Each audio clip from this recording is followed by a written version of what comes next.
उसके लिए क्या है, कुछ टिप्स मैं दे रहा हूँ, बच्चों को वो भी ध्यान रखने चाहिए।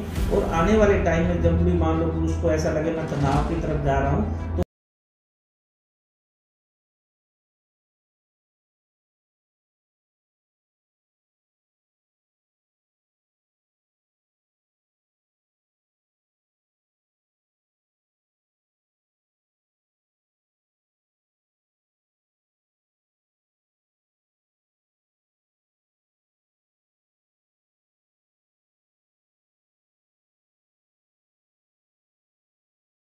तो आज हमारे साथ हैं डॉक्टर अशोक अरोड़ा, वरिष्ठ मनोरोग विशेषज्ञ, राजकीय चिकित्सालय एवं मेडिकल कॉलेज श्री गंगानगर राजस्थान, जिनसे आज हम जानकारी प्राप्त करेंगे कि समाज में जो तनाव की स्थिति आई है या विद्यार्थियों में इस तरह की स्थिति पैदा हुई है, उसके क्या कारण हैं, और इसके साथ साथ हम जानकारी इनसे लेना चाहेंगे कि इसके क्या निवारण हो सकते हैं, जिससे समाज में ऐसे व्यक्ति वापस समाज की मुख्य धारा में आ सकेंगे। डॉक्टर साहब, आप जिला चिकित्सालय जो कि श्री गंगानगर का मेन चिकित्सालय है, इसमें आप कार्य करते हैं। बहुत से ऐसे मरीज आपके बीच में आते हैं जिनका आप उपचार करते हैं। हम इस चैनल के माध्यम से ये जानकारी प्राप्त करना चाहेंगे कि ऐसी तनाव की स्थिति के क्या कारण हैं। प्लीज। देखिए, जैसा कि आपने ये प्रश्न पूछा है, समाज में जो प्राप्त तनाव है उसके क्या कारण है जी, तो मैं ये कहना चाहूंगा, स्ट्रेस जो है, इसको अपने स्ट्रेस भी बोल सकते हैं। स्ट्रेस के जो एज वाइज समाज में जो है ना, अलग अलग एज में अलग अलग कारण होते हैं जी। अपना जो आज का टॉपिक है, आपका जो मेन प्रश्न है कि एडोलेसेंट एज है ना, यौवन अवस्था में जो स्ट्रेस या तनाव है, उसका मेन कारण क्या है जी। उसके कई कारण है। आजकल की जो युवा पीढ़ी है, ये तनाव में बहुत ज्यादा ग्रसित होती जा रही है और दिन प्रतिदिन इनके जो केस हैं वो बढ़ते जा रहे हैं। इसके बहुत सारे कारण हमने देखे हैं। जैसे पहला कारण है मेन फैमिली का इन्वॉल्वमेंट जी। सिंगल पेरेंट्स हैं, जैसे माँ बाप हैं, डाइवर्स का केस चल रहा है, कोई फैमिली डिस्प्यूट चल रहे हैं। तीसरा, मान लो पेरेंट्स हैं, कोई नशा कर रहे हैं, शराब में हैं, दिन रात वो शराब ले पीते हैं, घर में माहौल का ध्यान नहीं देते, बच्चे किस तरफ जा रहे हैं, उनको क्या, तो दिन प्रतिदिन उनकी क्या जरूरत है उस पर वो ध्यान नहीं देते। दूसरा है स्कूल की डिमांड, वो यौवन अवस्था में है, उनके अलग अलग सपने होते हैं, अलग अलग ख्वाब होते हैं, स्कूल की डिमांड अलग होती है। पीयर्स ग्रुप में रिलेशनशिप है, पीयर्स में रिलेशन कैसा है, कोई नया स्कूल में एडमिशन आया है, उसको वो टीज होते हैं या उनको मान लो अलग अलग तरह से कमेंट्स करते हैं, उनको एक्सेप्ट नहीं करते नए बच्चे को, तो वो भी एक तनाव का कारण हो जाता है जी। आजकल सबसे मेन जो है इंटरनेट एडिक्शन है, बच्चे सोशल मीडिया में ज्यादा इन्वॉल्व होते हैं, पॉर्न मूवी है, पॉर्न वीडियो है, उसमें इन्वॉल्व हो रहे हैं। तो ये क्या है, एक्स्ट्रा करिकुलर एक्टिविटी उनकी कम होती जाती है और वो सेल्फ विड्रॉल हो जाते हैं जी, तनाव में आ जाते हैं, अकेले रहना शुरू कर देते हैं, कमरों में बंद हो जाते हैं, तो वो धीरे धीरे तनाव। दूसरा क्या है, गंगानगर, अपने जैसे गंगानगर की बात करें तो इसमें मैंने एक चीज ये देखी है कि यौवन अवस्था के जो बच्चे हैं वो नशे की तरफ बहुत बढ़ रहे हैं जी।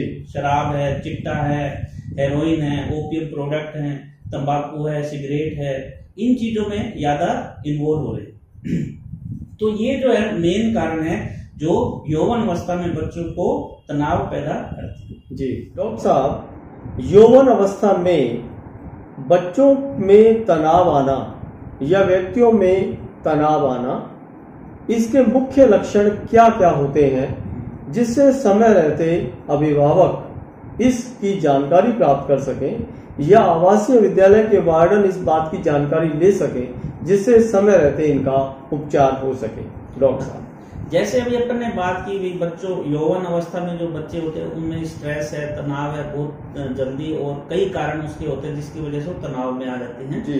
तो इसके लक्षण भी अपने को दिखने लग जाते हैं। उनके जो बच्चे, अगर उनके बच्चों के जो पेरेंट्स हैं या आवासीय स्कूल के जो टीचर हैं, शिक्षकगण हैं, उनके वार्डन हैं, वो उनको अगर ध्यान से देखेंगे तो वो आसानी से पहचाने जा सकते हैं। बच्चा है धीरे धीरे विड्रॉल हो जाता है, छोटी छोटी बात में फ्रस्ट्रेटेड होने लग जाता है, गुस्सा, तनाव आ रहा है, गुस्सा रहने लग जाता है जी। और जैसे जैसे ये बढ़ती जाती है उसकी बात, अपन उसको नहीं ऑब्जर्व नहीं किया, अपन ने उसका इलाज नहीं कराया या अपन ने उसका हेल्प नहीं की, तो वो धीरे धीरे एंजाइटी की तरफ जाने लग जाता है, डिप्रेशन की तरफ हो जाता है। और उसमें क्या कोपिंग स्किल कम हो जाती है। कोपिंग मतलब स्ट्रेस को सहन करने की जो क्षमता है वो धीरे धीरे घटती जाती है। छोटा सा स्ट्रेस है, थोड़ा सा एग्जाम की बात हुई, थोड़ा सा किसी ने टीचर ने स्कूल में क्लास में कुछ कह दिया, तो उसको इतना बड़ा या हाइप ले लेता है वो कि उसको तनाव में लेके और उसमें अपना वो धीरे धीरे डिस्ट्रेस में आके और गुस्से में रहने लगे। तो ये मेन लक्षण है उसके, जिसको अगर अपन पहचान ले और उसको टाइम रहते अगर अपन उसका इलाज मतलब उसको अपन हेल्प करें, सपोर्ट इसमें मेन होता है सपोर्ट करना। अगर बच्चे को अपन उस समय सपोर्ट करते हैं तो ये आगे बढ़ने वाली जो दिक्कतें हैं जैसे डिप्रेशन है, एंजाइटी है, या जो आपने कहा कि अपनी लाइफ तक खत्म कर देते हैं या वो नशे की तरफ इन्वॉल्व हो जाते हैं, उस कोपिंग स्किल को, उसको स्ट्रेस को कम करने के लिए वो क्या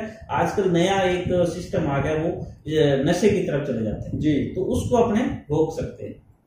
तो इसके लक्षण पहचाने और उसका समय रहते सपोर्ट करें तो अपन आगे आने वाली दुर्घटनाओं से बच सकते हैं जी। डॉक्टर साहब, आपने अभी बताया कि अभिभावकों या वार्डन की सपोर्ट मिलने से ऐसे बच्चों को या ऐसे व्यक्तियों को निराशाजनक माहौल से या तनाव से मुक्ति मिल सकती है।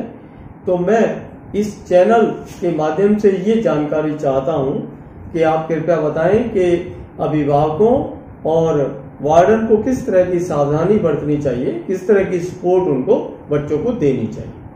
इसका जो मैंने आपको अभी जो कारण और इसके बताए थे लक्षण, इसमें अपने को ये है कि दो तरह के अपन बच्चों की हेल्प कर सकते हैं जी। पहला तो ये है कि बच्चों के पेरेंट्स हैं, एनवायरनमेंट के आसपास जो उनके जो ब्रदर हैं, सिस्टर हैं, उनके पीयर्स ग्रुप हैं, फ्रेंड्स हैं, अगर वो घर में रहते हैं तो ये उनकी हेल्प कर सकते हैं। अगर वो आवासीय स्कूल में पढ़ रहे हैं तो वार्डन है, स्कूल के जो क्लास टीचर हैं जो उनके क्लोज हैं वो उसकी हेल्प कर सकते हैं जी। नंबर 1। नंबर 2 क्या है, बच्चे को खुद को भी अपनी हेल्प इसमें करनी पड़ेगी जी। तो अब मैं जैसे आपने जैसे प्रश्न किया कि हम लोग कैसे उसकी हेल्प कर सकते हैं, जैसे पेरेंट्स हैं या आवासीय स्कूल के टीचर हैं, वो उसकी ऐसे हेल्प कर सकते हैं। बच्चा अगर अकेला रहने लग जाता है, उसके लक्षण को पहचानना है, उसके लक्षण जो है वही अपने को पहचानना है, उसी में अपने को इंटरवेन करके उसकी हेल्प करनी। बच्चा अकेला रह रहा है, घर में रह रहा है, अंदर रह रहा है, बाहर नहीं आ रहा, उसके जो एक्स्ट्रा करिकुलर जो एक्टिविटी आप लोग जो करते हैं उसमें नहीं जा रहा, उसके दोस्त बुलाते हैं उनके साथ भी स्पेंड टाइम नहीं कर रहा, अकेला बैठा है, सोशल मीडिया में ज्यादा इन्वॉल्व हो रहा है, गुस्सा कर रहा है छोटी छोटी बात पे, तो अपने को उसको क्या है उसकी बात केयरफुली सुननी है। भाई तू क्या बात है, आज गुस्से में कैसे है, उसके साथ फ्रेंडली एनवायरनमेंट, ना कि ऑर्डर वाला एनवायरनमेंट, ओ ऐसे कैसे बैठे हो, ये क्या कर रहा है, ऐसे नहीं, फ्रेंडली माहौल।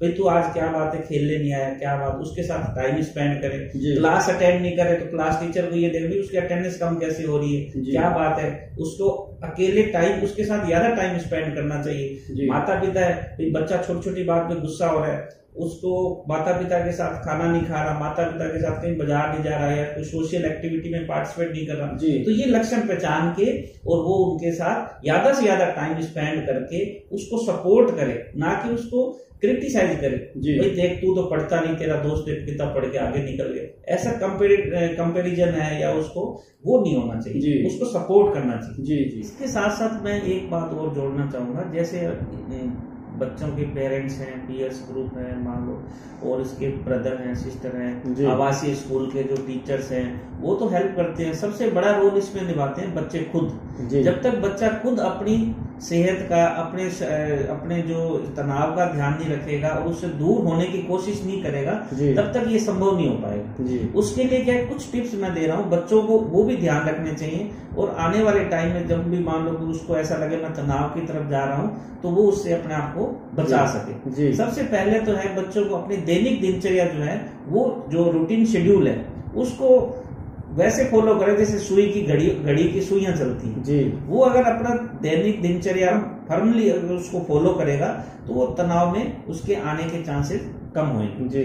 उसको क्या स्लीप, एनफ स्लीप लेनी है, जो दिन उसकी दिनचर्या तो बहुत मतलब जैसे टिपिकल हो जाती है, तो उसको नींद भी पर्याप्त मात्रा में उसको नींद लेनी चाहिए। कई बार बच्चा तनाव में आता है, उससे दूर भागने के लिए क्या एक्स्ट्रा टी है, कॉफी है, सिगरेट स्मोकिंग है, ये सब उस चीजों में इन्वॉल्व हो जाता है। तो उसको ये चीजें अपने आप से दूर रखनी चाहिए। ये चीजें तनाव कम नहीं करती, तनाव बढ़ाती हैं। तो इन नशेली चीजों से उनको अपने आप को दूर रखना चाहिए। एक या दैनिक जो एक्सरसाइज है वो भी उसको डेली करनी चाहिए, जिससे क्या है, इससे हैप्पी हार्मोन रिलीज होते हैं और वो तनाव को थोड़ा कम करते हैं। चौथा है, इसको जो बच्चा है उसको अपना एक्स्ट्रा करिकुलर एक्टिविटी है, अपने पीएस ग्रुप के साथ जो आउटडोर को गेम है उसमें ज्यादा से ज्यादा इन्वॉल्व होना चाहिए और सोशल मीडिया से दूर होना चाहिए। सोशल मीडिया में रहेगा, कमरे के अंदर रहेगा तो उसका तनाव बढ़ेगा।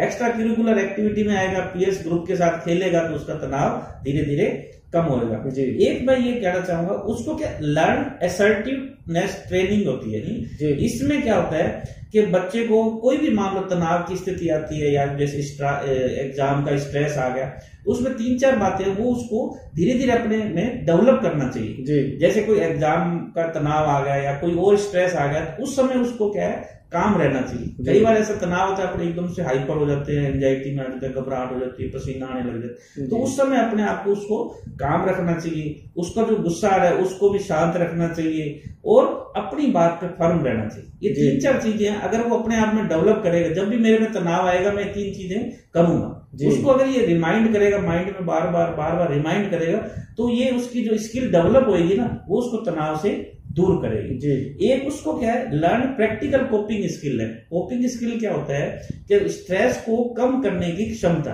तो वो भी उसको बढ़ानी चाहिए। उसमें क्या है, जैसे अब एग्जाम आ रहे हैं, एग्जाम एक छोटा सा उदाहरण दे रहा हूँ, एग्जाम आ गया, उसका कोर्स बहुत है तो उसको पार्ट्स में डिवाइड कर ले। जो भी उसको गोल मिला है, इतना बड़ा गोल वो नहीं कर सकता, उसकी में स्ट्रेस सहन करने की क्षमता कम है, तो उसको गोल को वो छोटे छोटे भागों में डिवाइड करके उसको पूर्ण करने की कोशिश करे। जैसे 10 चैप्टर है, आज मैं 2 चैप्टर करके सोऊंगा, तो अगर वो कर लेगा तो उसमें क्या धीरे धीरे कॉन्फिडेंस डेवलप होगा। कॉन्फिडेंस डेवलप होएगा तो उसमें स्ट्रेस कम होएगा, वो उसमें जो तनाव की स्थिति आने की या तनाव से जो एंजाइटी डिप्रेशन जाने की वो कम हो जाएगा और उसमें कॉन्फिडेंस डेवलप होता जाएगा। तो ये बच्चों को ये चीजें थोड़ा अपने में डेवलप करनी चाहिए, जिससे वो तनाव ग्रसित नहीं हो। तो अंत में हम इस पूरी बातचीत का कंक्लूजन निकालना चाहेंगे। डॉक्टर साहब से हुई बातचीत का जो निष्कर्ष निकलता है, पहली बात, इसके लक्षण की अगर बात करें तो अकेलापन या ऐसी गतिविधियां उसकी कम हो जाती हैं जो दूसरे बच्चों के साथ में रहना, या ऐसे व्यक्तियों का भी कम हो जाता है कि दूसरी जगह पर कम जाते हैं, अपने आप को अकेला रखना चाहते हैं, पहली बात। और इसके निवारण की जहां तक डॉक्टर साहब ने बात की कि हम लोगों को इस तरह से बचाव किया जा सकता है, ऐसे बच्चों को या ऐसे व्यक्तियों के साथ में रहें कि उनसे मेल जोल बढ़ाएं, प्रेम पूर्वक रहें, उनसे बातचीत करें, उनको ऐसी गतिविधियों में इन्वॉल्व करें कि जो खेलने की बात है या उसके इंटरेस्ट की कुछ बातें हम लोग करें, और उसकी दिनचर्या पे भी अगर हम पूरी निगरानी रखें तो ऐसी बातों से हम बच सकते हैं और ऐसे जीवन हम बचा सकते हैं जो आने वाले भारत का भविष्य है। और हमारा जो है बहुत बड़ा समाज के अंदर जो परिवर्तन आने वाला या लाने वाले ये बच्चे हैं, तो वास्तव में ये लोग बहुत अच्छा कर पाएंगे। मैं गोल्डन स्टार चैनल से जेसी जोरा डॉक्टर साहब का बहुत बहुत धन्यवाद करता हूं कि इन्होंने हमें इस चैनल को, इस समाज को दिशा देने के लिए इस हॉट टॉपिक के ऊपर इन्होंने हमसे बातचीत की। बहुत बहुत धन्यवाद। मैं भी जोरा साहब आपका धन्यवाद देना चाहूंगा, पर आपने इतना हॉट टॉपिक, इतना जो मुख्य टॉपिक है बच्चों में जो तनाव और उसके लक्षण और उसके उपाय, इसके ऊपर जो आपने आज जो प्रोग्राम रखा है, ये बहुत ही बढ़िया और बच्चों को मतलब आशीर्वाद स्वरूप में उनको मिलेगा और वो अपने आने वाले जीवन को सुखी बनाएंगे, तनाव से दूर रहेंगे, उनके माता पिता भी खुश रहेंगे। बहुत बहुत धन्यवाद।